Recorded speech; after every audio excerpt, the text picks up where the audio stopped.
Many of you may know that a few months ago the genetic code of the chimpanzee was published. Therefore, we can compare our genome to these primate relatives.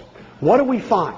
I want to show you one striking finding that dates to about a year ago. You all know that evolution argues that we share a common ancestor with the great apes, the chimpanzee, the gorilla, and the orangutan.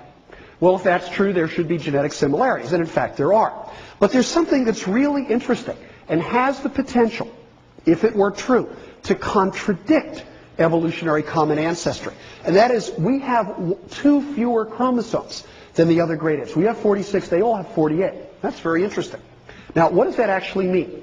Well, first of all, the 46 chromosomes that we have, you got 23 from mom and 23 from dad. So it's actually 23 pairs. These guys have 24 from each parent, so they have 24 pairs.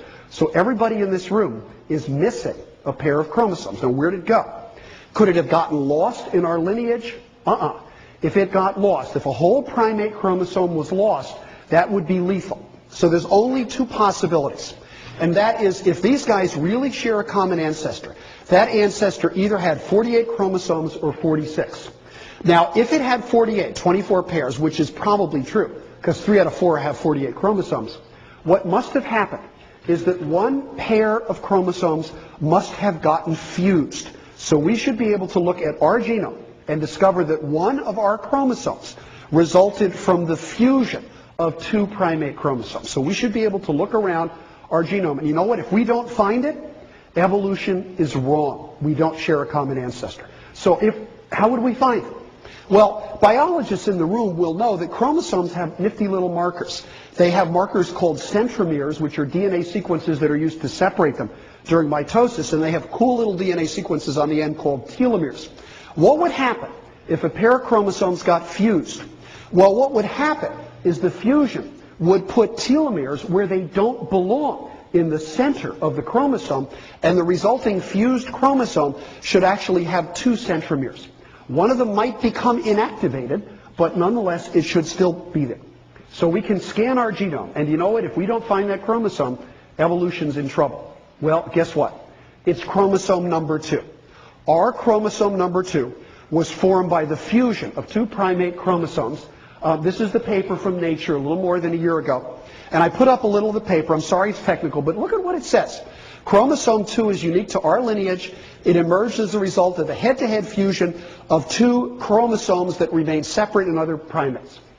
Those of you who have not kept up with how much we know about the genome should pay attention to this, because you'll be amazed at how precisely we can look at things. The precise fusion site has been located at base number 114,455,823 to 114,455,838. In other words, within 15 bases.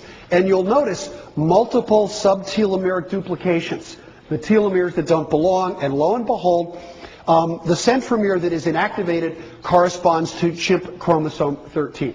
It's there, it's testable, it confirms the prediction of evolution.